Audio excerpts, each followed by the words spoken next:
Ladies and gentlemen, welcome to the Finding Asheville podcast with Nathan Miller. I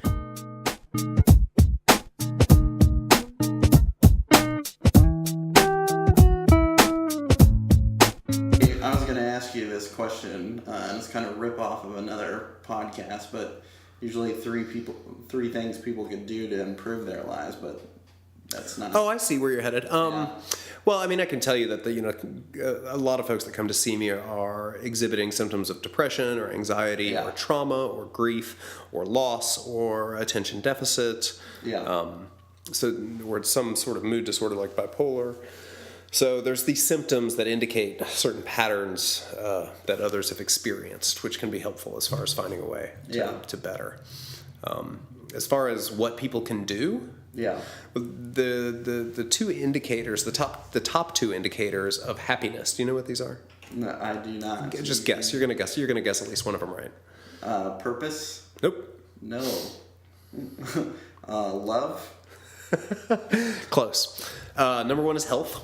Yeah. Number two is relationships, meaningful relationships. So love certainly can fall into that. Yeah, purpose and meaning comes shortly thereafter. But take care of yourself. Yeah. Take care of your relationships. Let yourself have them. We put in our society, we put great value in achievement and acquisition. However, if you look at the data, achievement and acquisition do not necessarily translate to happiness, fulfillment, a sense of integrity. These other things do. So if you've got a drive for achievement, great. Go for it. Achieve away. However, sacrificing health or relationships along the way, you can cause yourself a lot of trouble. Right, and I guess it also depends on how you define achievement. So I think the stat is after $64,000, you're not going to make yourself happy with more money after that, right? Yeah, I don't know the current stat. Yeah. Have to adjust for inflation, I'm sure. Mm-hmm. Well, I think this has a little bit to do with, I invite every guest on here with the presumption of the Asheville curse, which the Asheville curse says people move here and they have all kinds of hope and ambition and goals.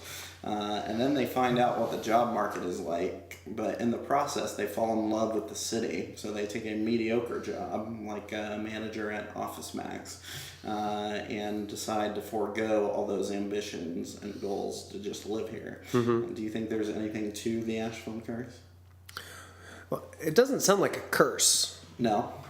First of all, no. I mean, it sounds like somebody making a choice. They come here thinking they want one thing. They get here, realize, I actually want this other thing, which is to be able to live here and go kayaking and hear this great band and be able to eat this amazing food and kind of fall in love with the culture of the place. Mm-hmm. So I think the goals and ambitions shift and change. Yeah. So I don't know. Maybe that's a curse, but I also think that of the people who do move here without a job or a real working knowledge of the city, that if 4 people moved here today, I think 2 of them are gone after the first year, before the first year is out, because they just can't make it work, because there aren't enough good paying jobs and because they can't find an affordable place to live, and they just have to go.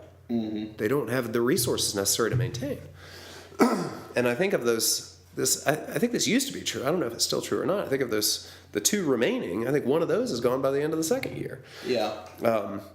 And that one person who's left is the one who tends to be highly social, who knows how to network, who is very resourceful, dynamic, creative.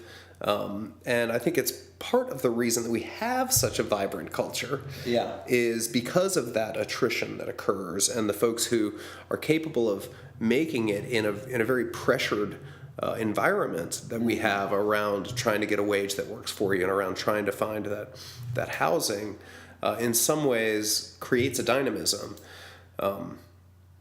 So it cuts both ways. Yeah. Through my policy work and being a member of city council, I'm very much devoted to trying to get our wages up and have more affordable housing options and more affordable transportation options and access to healthy, affordable food to be able to create an economic mobility that's absent here now.